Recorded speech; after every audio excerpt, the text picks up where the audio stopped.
Horticulture. Back at it again. It's the Photoculture Podcast. We have a special guest with us today, Anna Eskamani. Great to be here. Thank you. Coming. So, For joining. you said Lisa? I said thanks for joining. Oh, okay.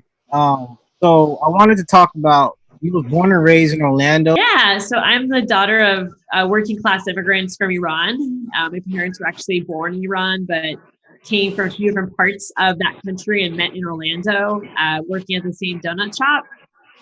And so my parents were immigrants and really made Orlando their home. I have a twin sister and an older brother.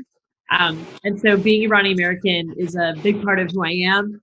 And I always try to teach my culture to others and share my culture with others. But, for me, it also has a lot of value because my mom passed away when I was a kid. And she was so proud of her personal identity and loved to share it with others. So that's always an inspiration for me to do the same. Of course. It's always good to represent where you're from and be proud of it also. Yeah. From my understanding, when you was campaigning, people that are against you, they were kind of use that against you. Oh yeah. I mean, it's unfortunate, but it's a lot of folks will try to use stereotypes and stigma, especially for women and young women of color, try to associate labels to who we are, to try to really paint us as other. I think that's what the end game is, and I think folks of all identities can have that be inflicted upon them, especially if they don't necessarily fit into the mainstream environment because of how they talk or how they look or their lived experiences. And so my first election, my opponent was very keen on attacking me on some of those elements, kind of using terrorism motifs and painting me as being like ugly and scary and immature, which again I think isn't only like a dog whistle, but it's also a sexist as well, and really trying to paint me as I think trying to take what I consider to be strengths and making them almost the opposite, but it didn't work. I mean, we worked really hard and we flipped our seat by 15 points in the service district with a lot of love and a lot of pride. And this district that I serve is actually 85% white. So it's a district that is very it's diverse, but it's not necessarily like a minority majority district, right? And yet this community wrapped their arms around me and said, like, this is our girl. And so I'm always really, really just grateful for that too, that folks saw beyond the attack and felt like they could trust me and invest in me. And I really hope that I made folks proud. Right. I think that's important too. Yeah, you actually deserve a round of applause. Like, no, Literally. Thank you. Very sweet. um, I'm the sum of those around me, so I'm very blessed. I have an incredible twin sister. I have a wonderful chosen family, if you will, and so I'm very, very lucky too. It's good to have that good support system and connection with your family too. Right, especially separation is kind of like lost in translation these days. So I definitely think that's like a commendable thing. Totally. Yeah, and especially when you have family. I have lots of family in Iran still, and so my ability to have a physical network of family around me is very limited, and so I've had to kind of grow up and build a family. But I'm very lucky because it's an incredible family to be a part of. Oh, for sure. my understanding, people are scared of things that they don't know. That's probably why he was targeting you and doing all that, because he didn't understand. Right. Yeah. So, like, are you the first woman to win, or Orlando, or? So, great question. I'm the first Iranian American elected in any public office in Florida. Yes, girl. And I echo that point too around folks they're anxious or nervous of things they don't understand. And so we're actually very, very keen on teaching others our culture. And we hosted the first ever Persian New Year party in the Florida capital last year. The Persian New Year actually falls on the spring equinox, so it takes place in March. And so we did a really big celebration. We had Persian food, Persian music, and 15 lawmakers joined us, including Republican lawmakers. And that's so cool. yeah, and it was just a cool way to literally like break bread. And you never have the chance to do that, especially with a country like Iran. When folks always they're fun. right. I've gone to a Persian wedding before. Oh yeah, so perfect, awesome. right? This is the best wedding is that I've ever been to. Like even better than my own. So party like a Persian. That's what we always say. Yep. And so little things like that, to try to just like break any of the stereotypes and bring people together. All right, and you went to University High, and then you went to Orlando UCF, and then you got 2 bachelors, 2 masters, and you're working on your PhD. Are you finished your PhD already now, or no? Not quite. Not quite. I actually just have one more class to finish, and then I'll be in full-time research mode. But I still have like a physical class that I'm in the middle of right now. And I had to extend it into the summer because all the COVID-19 work has really pulled my attention away. So I haven't had a chance to actually focus on my one class and get the homework done. So my teacher's extending my semester into the summer so I can finish it. And then after that, I'll just have research to do. And so I'm more than halfway there. I passed my qualifying exams last December.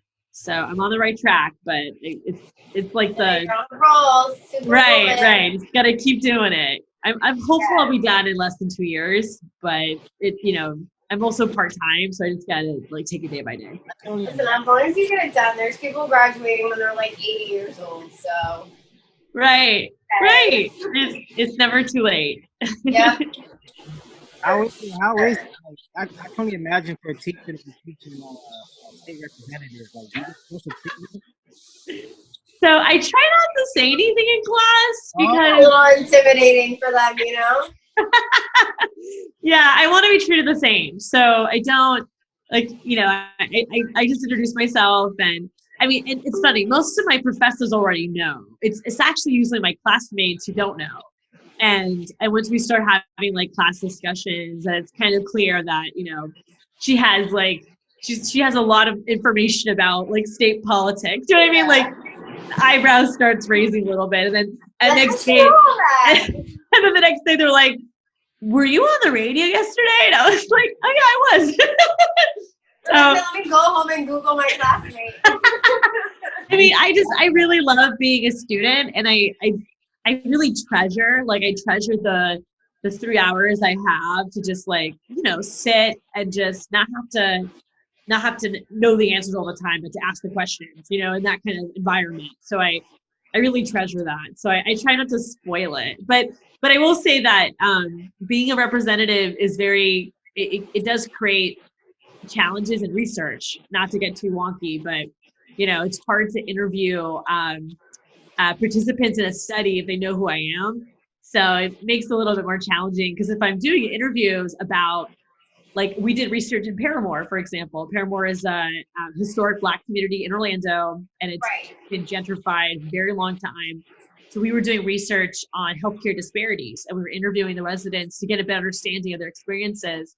And at this time, I was running for office. I had to won my seat, but everything that folks are telling me, I'm just thinking like, oh gosh, that's terrible. Like, let's go do something about it.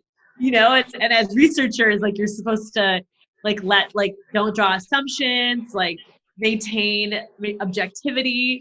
You know what I mean? But I'm like obviously super biased about stuff because I like live and breathe policy. Yeah. So it's a bit challenging, but I'm taking it day by day and very, very grateful for the experience. The crazy part is you have all these accomplishments and you're only like 29 years old. You're like 29 years old, right? I'm going to be 30 soon. Oh, it's okay. I'm older, but you're good. You're way ahead of me, girl. Go on. Yeah, That I'm is gonna be amazing. saying goodbye to the 20s this May. Listen, 30s hits you, and it's like out of nowhere too. One minute you're there, and you're like, wait, I don't know why these muscles even worked anymore. I know. I feel like I get tired more. I'm like, I'm getting old. I'm like, Oh I yeah, feel it. definitely partying will never be the same. I don't even have that anymore. No. The furthest I go is like to my kitchen and club it out with the LED lights real quick. Right, My room. right. That's You so a Taurus, funny. Anna?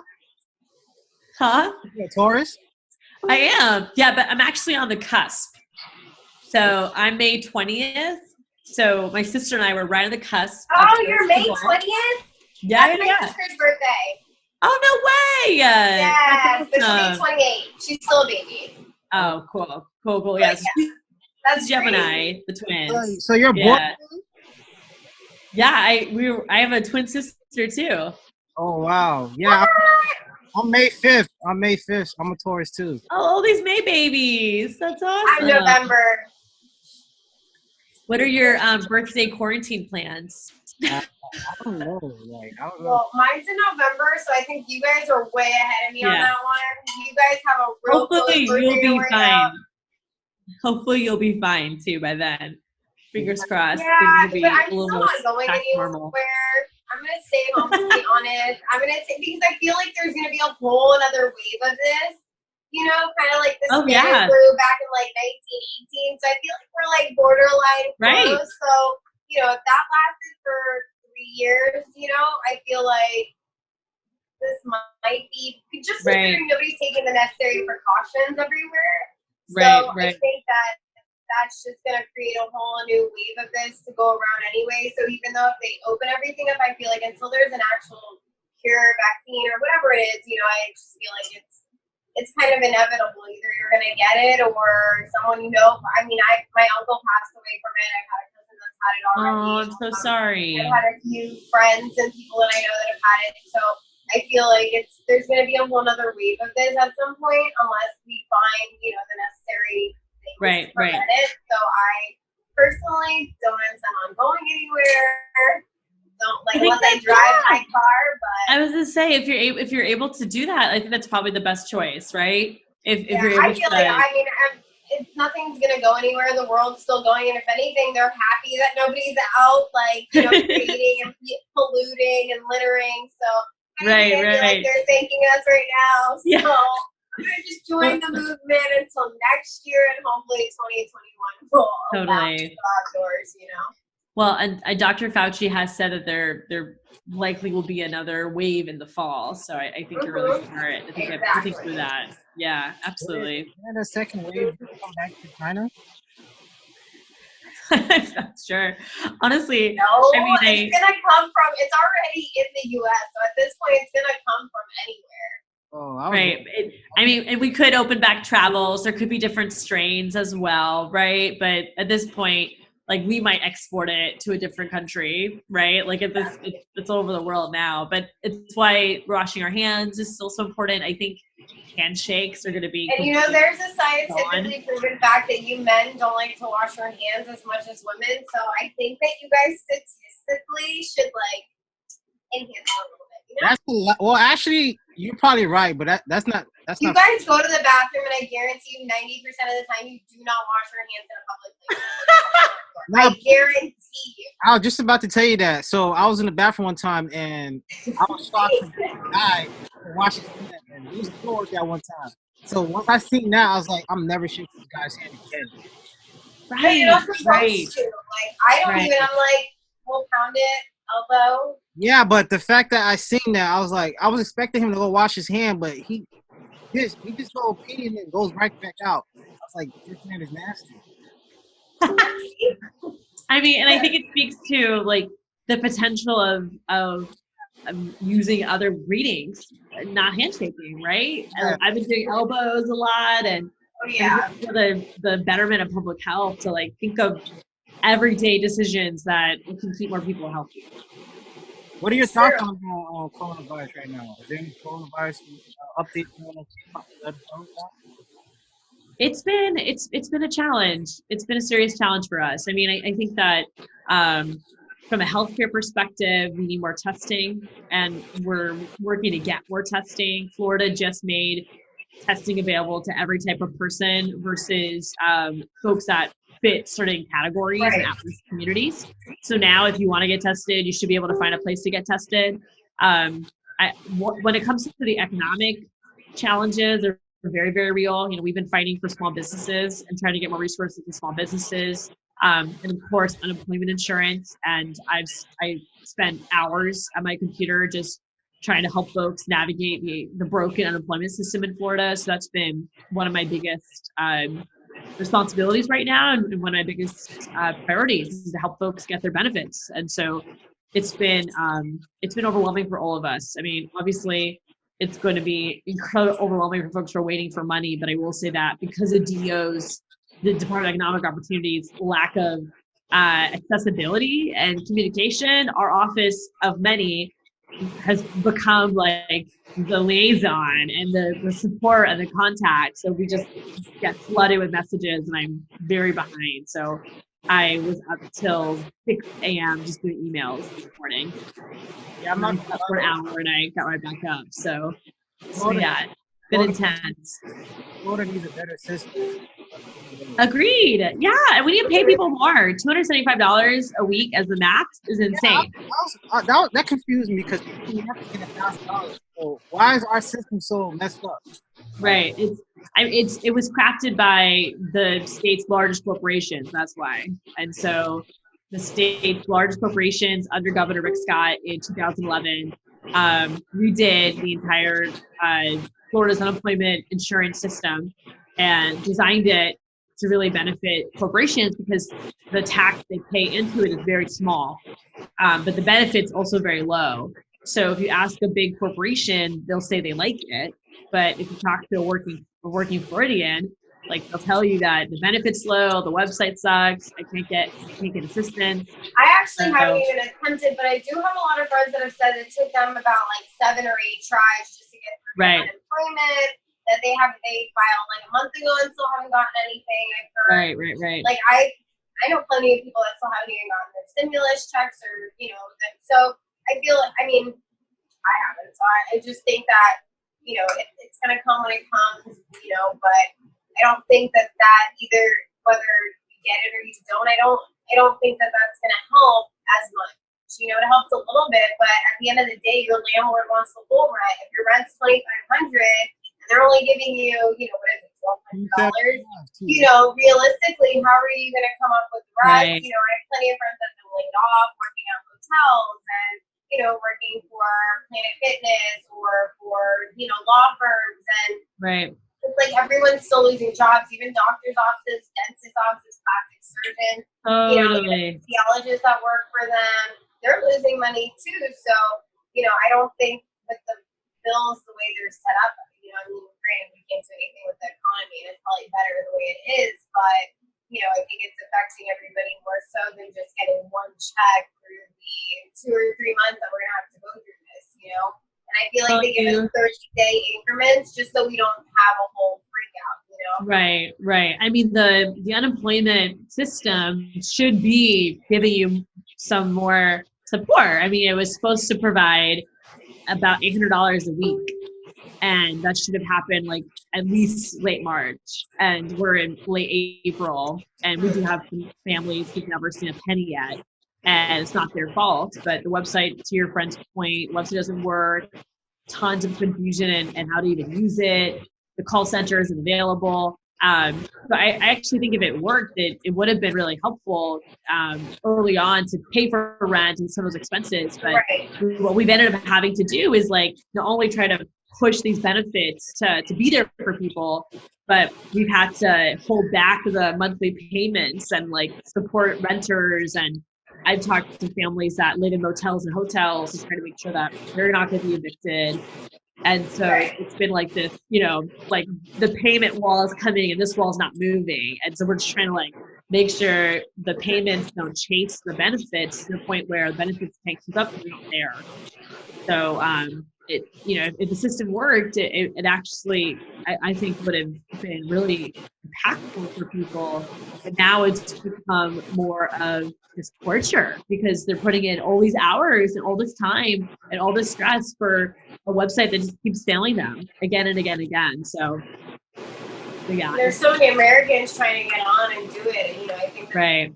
that has a lot to do with it, probably. Right. It's overwhelmed too. Absolutely. Yeah, but from my But I feel like they don't have enough employers to deal with the volume that we have right now, everybody trying to get it in general, you know what I mean? Yeah. But I feel like there's so many, because I have some friends that actually work for the Department of Family Central. Oh, like DCF, Children and Yes. Family? And so they said, like, that was their job, is they do the interviews and all that. They're like, I don't even have a job. I'm home because they're not even conducting as many interviews because it's just taking so much time. Right, the volume is so high. Everybody's going through the same thing, and it's like the same cycle of stories that at this point they're just approving everybody and just saying, okay, here you go. Right. And we've been helping a lot of families. Right. And honestly, that's kind of what you have to do in crisis. Like you gotta change your plan. You gotta do things differently and adapt to the moment. And I actually think DCF is doing a decently good job. We do get a few requests for help with food stamps, but most of it's getting processed to a decent timeline. DO is a totally different story. Totally different story. And so it's a really good point though, of just like how do the two agencies handle the crisis, Exactly. Yeah, my understanding, people are saying that Florida is the only state that having this problem. Is that correct? It's a great question. Florida is the worst, but I don't think it's, in Florida's defense, other states have had obstacles in rolling out at least their federally programs. So, a lot of the programs under the CARES Act, states have to kind of develop to complement their current employment systems. But Florida is the worst in the sense of number of claimants paid under the time frame. And there was backlogs that were eliminated this past weekend, but we also marked about 166,000 Floridians ineligible for benefits, and some of them are self-employed people, so they're going to benefit in a different way through a different plan. But it also includes Floridians that probably should have been eligible, but something went wrong. So it's kind of a catastrophe right now. Yeah, and we're in the middle of it, and we're, like I said, as I sit here, my email's just like coming in because more and more messages are coming in, and so it's been very, very stressful. So Florida's, everyone has obstacles with the overwhelming of the system, but Florida is uniquely bad. I feel like we're getting more and more people too, so. Yeah, right, more people are applying. It's like snowbird season down here, so. Yeah. And everyone's running from New York. I have so many friends that have come down here running away, and I'm like, it's here too, guys. It followed everybody, right. So you really didn't run very far. It's not like a hurricane. So. Right. Could have just stayed. Yeah, exactly. Now you're just quarantined with the same people and out of your house. That's so funny. I was reading reviews and comments about what's going on with the unemployment, and people were saying that they feel like the system of Florida failed the people, and they feel like Rick Scott stole all their money. So. Oh wow, yeah. I mean, it's very frustrating, and Rick Scott actually was now Senator Scott, former governor, was saying comments about how we're paying people too much in the budget, in the CARES Act budget, when it comes to supporting an extra $600 per week. And our response is, people are not even getting paid right now. Like, how dare you even say that? No one's even seeing money, right? So there is a class action lawsuit that Floridians have filed against the state of Florida because of the broken DEO system. So people are taking things to their own hands and pursuing litigation and advocacy to hold the agency accountable. Yeah, I don't want to sound like a conspiracy person or nothing, but Florida's just known for dirty, corrupted stuff going on in the system. Like, why do people come here? All criminals always end up coming here. People retire, their money, and to relax. Politicians in their pockets and stuff. Right. I I, mean, I wouldn't be I surprised. definitely think the program was built to not work. I mean, they didn't want people to use the website. They didn't want to give people a lot of money. So, I mean, I think there's definitely truth to the notion of the website was built to be inaccessible, without a doubt. And we should always be cautious and thoughtful to political agendas in any environment, and ask the tough questions. And I take I take it seriously to be accessible to my constituents. I think it makes me a better lawmaker and a better person. But it also helps to hold me accountable to what I was elected to do. And not every politician does that. Absolutely.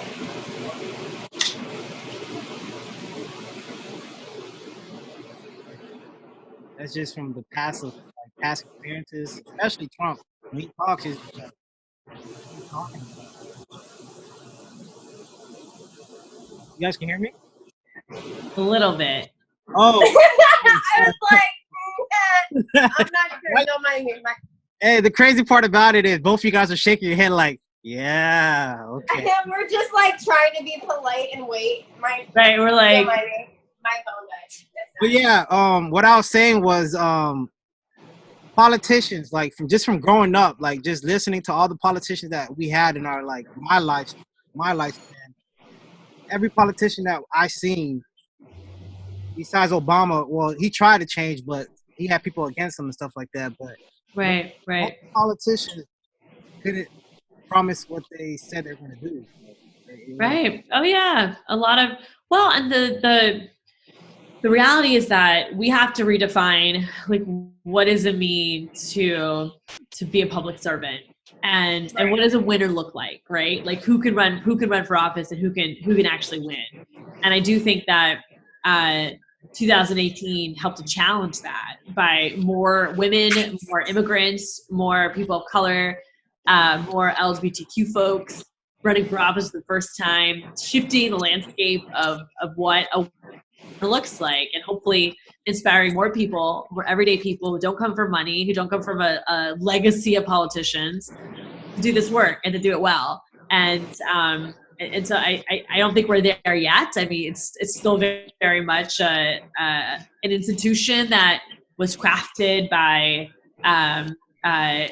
folks of means, who typically in this country tend to be older, male, and white.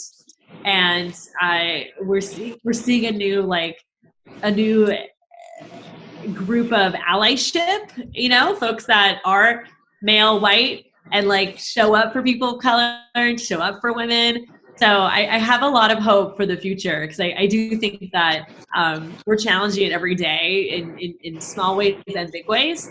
And then seeing the next generation come after us, it's like they get it even more. Like they're super intentional and intersectional, and they give a damn. And I think that's one element lacking for so many politicians, that they're not there because they care about people, they're there because they want a title.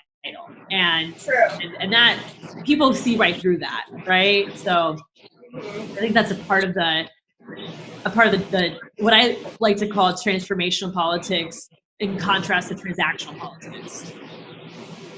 Yeah, there's a lot of kids nowadays that I feel like are more into it, and they actually are becoming more knowledgeable and using the resources of the internet.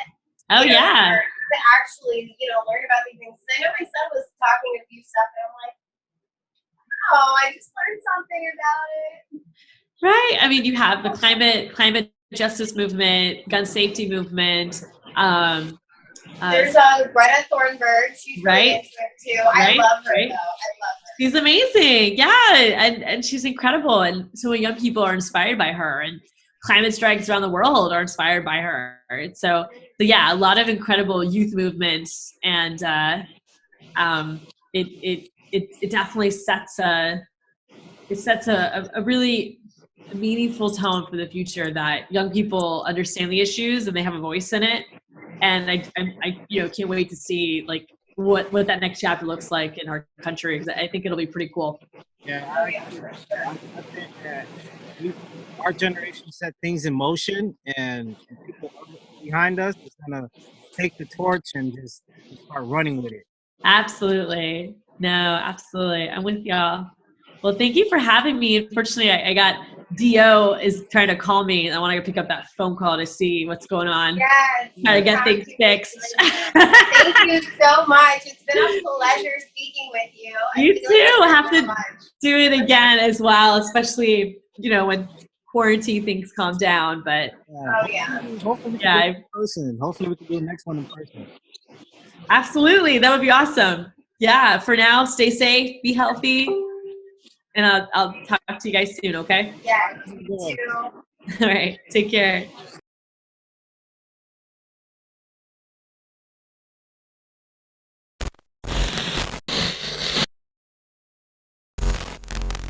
Horticulture.